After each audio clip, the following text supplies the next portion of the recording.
Welcome to This Week from the Principal's Desk, a podcast about Lutheran schools and their leadership. This is hosted by two Lutheran school principals. My name is Rob Lunak, and I'm the principal at Mount Calvary Lutheran School in Milwaukee, Wisconsin. And my co-host is Mike Sheeman.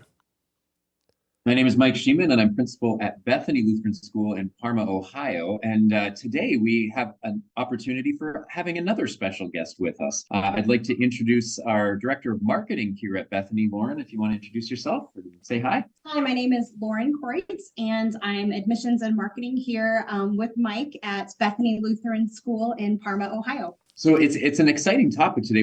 Rob and I have talked about marketing before, but it's nice to have somebody who is actively doing it, and quite frankly, actively doing it very, very well here at Bethany. It's been a joy to have Lauren on staff. Lauren, you joined our staff here just over a year ago now. Over a year. And in that year, Lauren has had lots of opportunities. Our enrollment at Bethany has shot through the roof, and a lot of that is because of the great work that she's done. So we thought we would take some time and interview her a little bit about some best practices in marketing and get administrators to start thinking a little bit about the importance of having somebody who's doing this intentionally. Because as a principal, so many things land on your desk and you want to be able to do them all well, but it's impossible to do everything to a level of excellence. So God gives us people in our midst to rely on, and Lauren is a blessing for us here at Bethany. So Lauren, maybe you want to kick it off a little bit, just to talk a little bit about your role here at Bethany and maybe some of the ways that you developed into your position and developed some of the skills that you have and the things that you do. Sure. Well, my background is I went to Concordia River Forest, and I am a synodically trained Lutheran teacher. I taught for several years before I became a stay-at-home mom with our 4 children. And so I have a passion for Lutheran schools, as does my husband, who is the ed exec here in Ohio, for Ohio Lutheran Schools. And so I feel like when this position became open, you, Mike, started this position. Bethany has been around for a lot of years, and we have never had a marketing and admissions director. And when Mike came here, that was something that he prioritized in getting this position. So when this position became open, I just love Lutheran schools. I love Bethany, and it was just a really, I guess, a natural role for me to be able to promote our Lutheran school every day. Yeah, no, and it's been great. I mean, I think there's definitely a link with your how God has led you here, and quite frankly, having you as a synodically trained teacher is like that's the icing on the cake when it comes to to a marketing director. So that's a little bit about the structure that we have here at Bethany. Rob, do you want to talk about the structure that you've had at Mount Calvary, or how you've dealt with marketing kind of in the schools where you've served it? Yeah, I think that depends on your context, right? I've been at some smaller schools where we haven't had a marketing person, and the principal during a faculty meeting said, "Hey, we have marketing people." And he gestured at all of us in the room. These are the marketing people. You teachers are the marketing people, because if you are delivering great experiences in your classroom, kids talk about that. Your kids are in things outside of school, believe it or not, clubs, sports. They have cousins and family members. All the kids in your school know also go to school. So what a great pool of people you could be marketing to. And so in those smaller schools, it was definitely be really great at your job, get kids really excited about what they're doing, and then we'll have some events every year that drum up interest in our community and that type of thing. We've done carnivals, and I took the 8th graders trick-or-treating when we were at a small school in Kansas City, so we'd go and we did a Halloween carnival that the 8th graders ran to raise money for a field trip they were going on, and then I told them, since we did that on Halloween, when that's over, I'll take you guys out trick-or-treating in the community. And so everyone got to meet our 8th graders, and we did a lot of yard work in that community and just being visible. And then I've been at bigger places like Mount Calvary, where we have the Lutheran High School Association that has an entire department of people. And they have one person whose full-time job is marketing. And there's a team of people that work with that person that all do little bits of things like commercials or enrollment for just this high school, and getting people who really, really know what they're doing and taking it off the plate of teachers and principals. Because while we try really hard, Mike, we said this when Pastor Vogel was on. It's nice to have an expert around. So, Lauren, I'm glad you're here because Mike and I know some things, but the things we know are much smaller than the things we don't know. So it's always nice when we get someone with actual experience on here. And that's kind of my next question is, how did you become so good at what you're doing that I hear Bethany's at like 298 right now, Mike? Is that where we're at? Almost to 300? Is that what you said earlier? Almost Oh, it's so close. yeah. And so Lauren, what have you done to build up that capacity in yourself to continue to do the work you're doing? Well, in everything I do, I know that I need to surround myself with people who know more than I do. And so in this specific instance, I have sought professional development opportunities. LEA always has offered sessions for marketing and admissions, and I attend those, and I just soak up everything I can from those experts. Another great opportunity I had was the admissions summit that was hosted here at Lutheran West in Rocky River last year, and I believe they're going to Milwaukee this spring. And that summit was an amazing opportunity to learn and to soak up what people have to say who are experts in the field, who are, did go to school for marketing, and I get to learn from them. And then also connecting with other marketing and admissions people from around the country that are doing the same thing I'm doing is incredibly helpful. Another opportunity I did was I reached out to the Cleveland Lutheran High School Association's marketing director, Jessica Miller, and I sat down with her for about 4 hours and picked her brain last spring when I started here at Bethany. And that was incredibly useful, and she is a wonderful resource for me. So my mode of operation, I guess, is to find people who know more than me and connect with them and learn from them and apply what I learned from them in my everyday job here. And I love that, asking other people around you, because the Lutheran world we talk all the time is so small. Everyone seems to know everybody. And because of that, it's also very helpful. And I've never had anybody tell me no if I've reached out with a question about something. Hey, can you teach me about this? People are over the moon that you've even thought of them. They're like, oh, I'd love to. Let's set up a time. We're on spring break here, and I, in my infinite wisdom, decided to go visit Omaha, Nebraska on my spring break and bring my family along, because I asked a different teacher if I could just visit her school, and she's like, yeah, sure.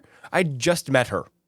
We just got over like the shaking hands and introducing, and I saw her presented something, and I said, hey, can I come visit your school? And she said yes, and then she's like, you can even stay at my house. And I'm like, okay, great, thank you. My wife was like, can we just stay in a hotel? We have 2 children. I'm like, yeah, we'll do that. But the kindness that we bump into is so great to see. So that's great advice, that people should just be reaching out and asking, because in my experience, there's not a Lutheran person alive that's going to say no. Right.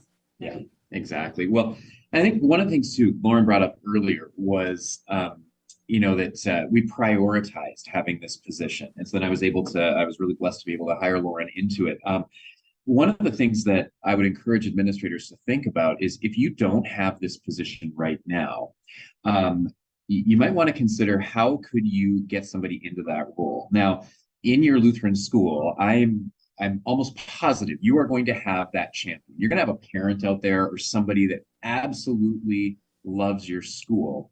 And look into that person. Find out why. What was it that drew them to your school? Get to know what is really the amazing factors of your school. And ultimately, when you know your why, what is marketing all about? It's about telling people your why and building connections, building families to connect with your school based on a common mission and a common vision for education. So start to look for that within, but I can't emphasize enough to know your why, and then know your brand. What is it that your school stands for? What are those things that make it unique? Because once you can give that to a marketing director, I mean, they can just take it and run with it easily. So those passionate people are, I think, really important to have around. So I'd encourage you to look at that. If you are wondering how on earth do you get to the point where you can hire somebody, you may need a little bit of a strategic plan around that. Maybe it's for the first year, get a volunteer to do it. demonstrate the value of what they do, and then budget for it in the coming year. Maybe it's part-time. We actually started with Lauren at a part-time role, and we've expanded her role. It's not totally full-time. Well, it's not full-time on the books, but Lauren puts in full-time hours. Lutheran part-time. That's the role. Lutheran part-time. Yeah, Lutheran 20 hours. Exactly. But Lauren, do you want to share? Okay, so I feel like at Bethany, we have a brand. We have we know what our mission is. We know our why.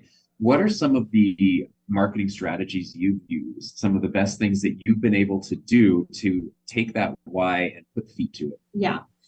So for me, the marketing strategy, marketing is connecting to people. It isn't a flashy website. It isn't a bunch of cool swag, which all of that helps, of course. But for me, it has been just connecting with people. And the connections is really what is going to bring people in. And I try to connect with everybody who walks through the door, and even the people who don't choose us or can't come here. I still think it is important. There's a marketing opportunity for them. I found this out in my own life when we were shopping for orthodontists. So allow me to illustrate this in real time in my own experience. So we went to 3 orthodontists. It was like the story of Goldilocks and the 3 bears, I think. So one experience was absolutely terrible. We went into the office to wait to meet the orthodontist, and he never showed up. We waited for a full hour and he never showed up. And that was just a terrible, terrible marketing. And then we left, and as I was pulling away, he called me and he said, "Oh, I'm sorry, I got busy. I didn't mean to miss you." And I was like, "Yeah, well, we're not going to that guy." So, and then we went to our orthodontist that we ended up choosing. But then it was the 3rd orthodontist that really stuck in my mind. Like, there was, just because of the location and the price, this other orthodontist was not the right fit for us. However, I had such a wonderful experience with that orthodontist that I would also, if anybody was saying, do you have recommendations, I also would recommend that other one because I had such a nice experience with that. And so I kept that, my own experience with that in mind as I am talking to these families and interacting with everybody. So we aren't for everybody for one reason or another. But I want to make sure that any interaction they have with us is something that they can be like, well, we don't go to Bethany, but I really, enjoyed our tour there, or you should go check it out yourself.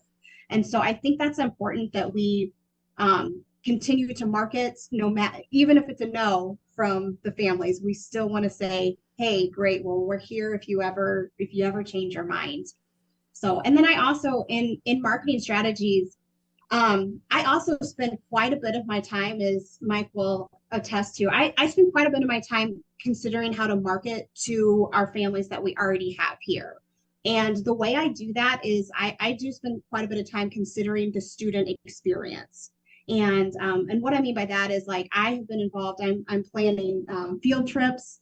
I was heavily involved in helping our kids go back to Washington, D.C. again after COVID. The Columbus trip, we're going to take our 7th and 8th graders down to Columbus, and getting our 6th graders to outdoor education camp. And and that's the other, he just signaled to me. We have a chapter of Lutheran Junior Honor Association, and I am pretty involved in making sure that our LJHA moves forward with experiences and setting up different service opportunities for them. And I also teach electives for our junior high. So I teach photography, and right now I'm going through the streaming show, The Chosen, with our junior high kids. And so I think all of that is enrichment. And I like to say to our families, hey, our junior high gets to have all of these opportunities. And I love the excitement of seeing our students getting excited about the opportunities that they have as students here. And I think that gets, that's a lot. You can get a lot of mileage out of marketing if you are setting up great opportunities for your students and families. So before we go any further, no, nobody else can have Laura. Okay, she's not leaving Bethany. So hands off. One of the things that she said that I really value is that it's about connecting, it's about relationships. And I think one of the things that we as Lutherans are called to do by Christ is to care for one another and to love one another. And when she was saying about getting to know the family's needs, we pray that we can welcome families into our school, but we realize we're not for everybody. Part of that also speaks to knowing the schools that are around you. What other Christian opportunities are in your community or other Lutheran schools? Because if you can say, I've had the experience myself where I've had to say to a family, unfortunately, I don't think we have what you need. But if you check out this school down the road, they're probably going to be a great fit for you. And I'd be happy to contact their principal. We're friends. And just to say, hey, check this out.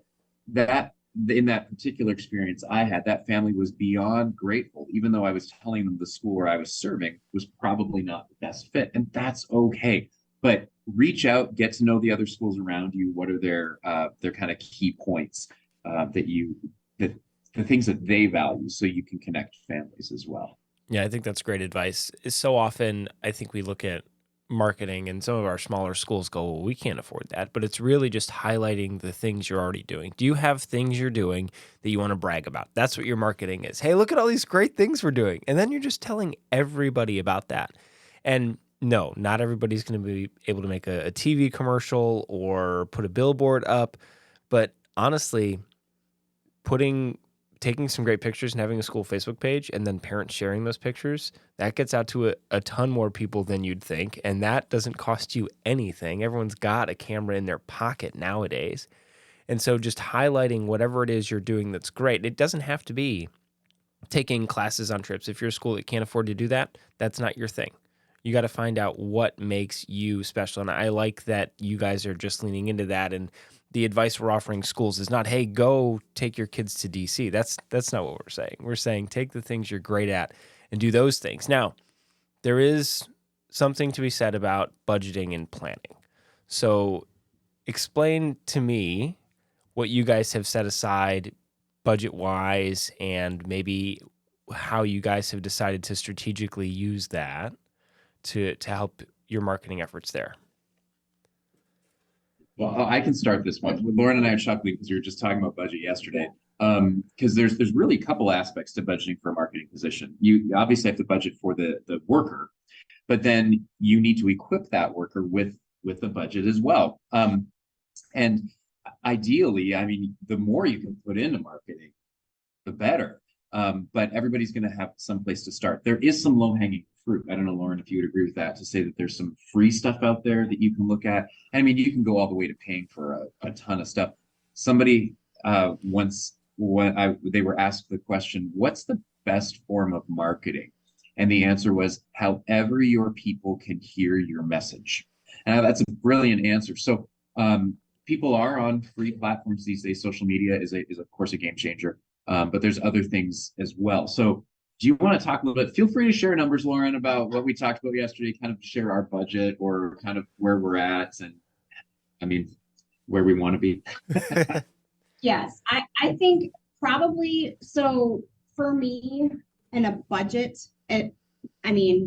working within a budget, my strategy is I just try not to spend money. I mean, I know that sounds kind of ridiculous, but that's in my personal life as well. Like, I just am like, well, if I just don't spend the money, we don't, but that's not to say I haven't spent money this year. There are several things that we, opportunities that, for fairs and things like that I wanted some swag on there on the tables, pens, and I did rubber duckies, and we have yo-yos and that kind of stuff. But you know what?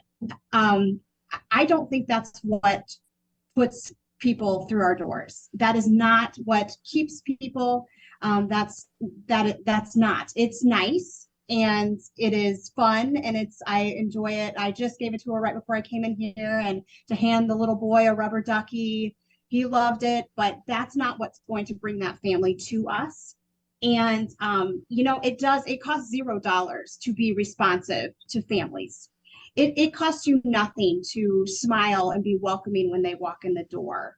And I think in my experience, that is what you can do. That's free. And you just connect with people, and you're doing ministry the minute they walk in the door. And that is always very helpful on a budget, because all of that is free. And I'll just, if you want to talk specific numbers, I'm going to defer to you, because you are the numbers person. So if people are interested in the numbers, go for it. Well, I will share, I mean, budget wise, just so people have a general idea. Yeah. I mean, this year, as kind of your first full year maybe of marketing, I mean, we budgeted $6,000 for kind of all of the marketing experiences. And we were pretty intentional about saying where we were going to spend money. Next year, I'm going to be increasing that budget to $10,000, because I think we can continue to do that. Now, right now, as Rob shared our numbers a little bit earlier for enrollment, the reality is we're pretty much, as a school, we're full. And so one of the conversations Lauren and I just had is, how much marketing do you continue to do if you're at capacity for your school? And the answer is a lot. You continue to get your school out there. You want people to think about your school when Christian or private education comes to their mind. So it's kind of one of these things where you never want to let your foot off the gas pedal. But I think with the budget, it is important to scrutinize your opportunities, because you're going to get tons of people that will say, hey, here's an idea on how you can spend money. The companies are ambulance chasing for your marketing dollars. We had one opportunity just that came in yesterday, where somebody wanted to put our ad on a bench at a golf course. So the questions that Lauren and I asked is this the best opportunity for us to be able to spend our money? Where how many people are going to see that bench? How many people are going to walk by that? It's only going to be for those that are the golfers. So that's not going to be the best return on our investment, as opposed to maybe putting something in a social media realm or something to that effect. What do you think about that, Rob? Yeah, I think that's really great. Knowing where you should be putting your efforts, because you have finite resources as a Lutheran school. When I was blessed to serve in Janesville, they talked about a billboard that they had. Like, oh, we should get a billboard again, because they had one a couple years back. And I asked, how many families did you get because of the billboard? And they went, I don't think we've thought about that before. And the answer was not many. The billboard made everybody there feel good, because they were driving around town and they got to see, like, oh, that's my school. And they got to point to that to the people in their car who already know that that's their school. And so there are some things you really got to think, is it going to work for you? And if you're advertising in places where they're not going to send kids to you, that's not going to be helpful for you. And if you're spending a lot of money on something that's flashy, that's not going to lead to any results, that's not going to help you either. So you really, whatever you're doing, analyze that to see if it's working. And if it's not, tweak it or don't do it again. You don't always need to do that. I had a grandma, every time I met with her, she's like, we need to put an ad in the paper. And I'm like, I'm sorry, ma'am. Not many people read the paper anymore. You're a lovely lady, and I know you read the paper, but, and there was a parent in the office dropping off their kindergartner. I'm like, do you read the paper? And he laughed. He said, I don't read a paper. And I said, see, that's what it is. So no, I love the idea. Thank you, but why don't we find another way? And sometimes you're going to get volunteers that really want to do X, Y, Z. And as principal or as kind of the marketing person, you got to take that energy, tame it a little bit, and say, okay, well, let's do this one instead. And that's not a bad thing. Now, that's a fine line. I think I definitely upset more than one person just being like, no, we're not going to do that. So be tactful, be a little more diplomatic than maybe I was. Mike, I know you're very good at that. I'm learning. I'll get better, I'm sure. Now, if we had to boil this down, what are some kind of key ideas as we wrap up here that we could give for other Lutheran school leaders to take and implement when they get done listening with this? I'll take that one. It's a good question. That is a really good question. You were saying, like, what can you implement today? Like, after you hear this, what can you do? Yeah, what could they do right away? And then in my what I would do is I would um, walk around your school right now and go take a picture of the kids being engaged and then post it on Facebook. And that to have an engaging Facebook page, that is hitting all kinds of people. That's hitting our current families, grandmas, grandpas, aunts, uncles, but it's also hitting people in the community. And what you can do right now, you can get up and walk around and go. I mean, I am sure right now going on in your school, there is a cool lesson going on. There are kids smiling. There are, projects being done. And I think that is something, if you get into your classrooms and you see all the cool things that's going on, that gives you it's just a fun energy to know what is going on in your school and how great it is.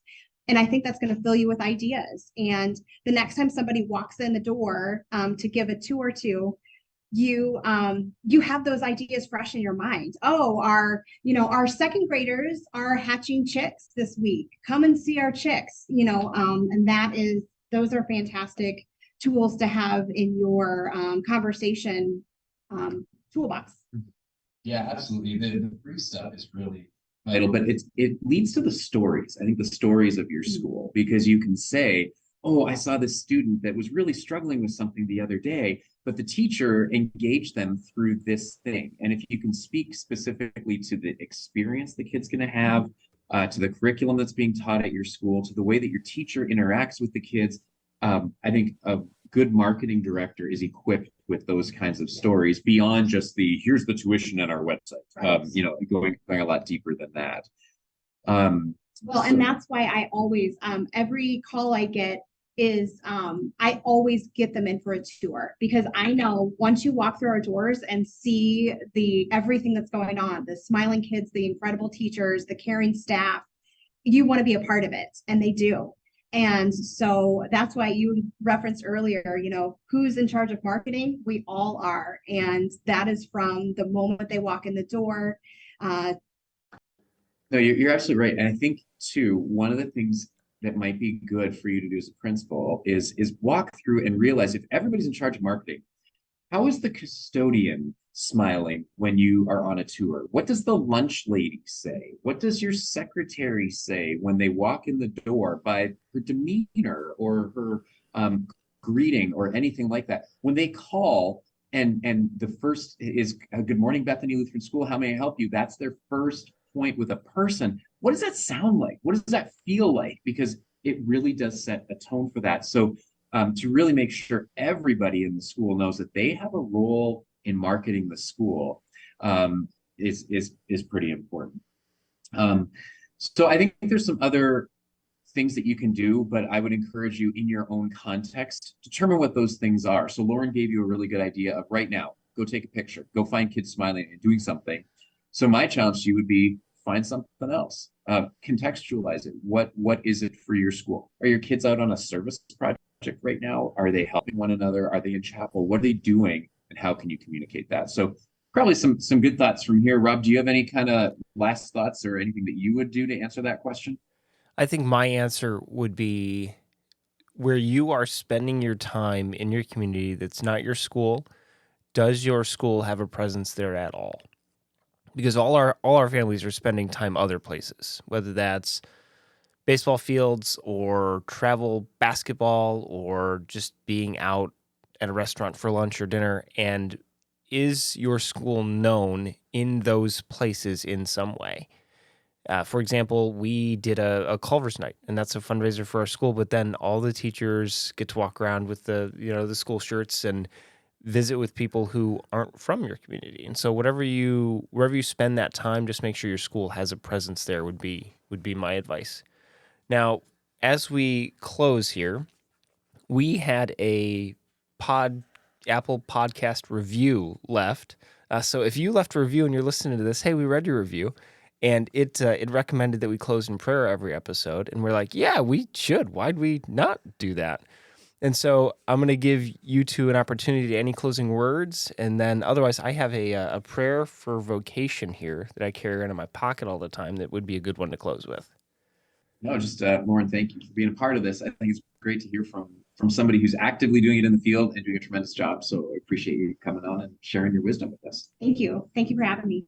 Yeah, it was a pleasure. So anytime you want to be on, let us know. Standing invite. Anything you want to talk about, just talk to Mike or I, and we'll get it included. Thank Okay? Hey, you're welcome. Okay. Well, let's close with prayer here. Heavenly Father, Creator of heaven and earth, it is out of your love and wisdom that you gave me work to do and fitted me in body and mind to do this work. And yet my sinful will too often dreads the workday and casts about for other things to do. But you, O God, have called me to this work. Forgive me my sin, strengthen me by your Spirit that I may see that your place of work is a field of your service to my family, my fellow worker, and my neighbor. Give me joy in my vocation and make me glad and grateful for the strength to serve you. Through Jesus Christ. Amen.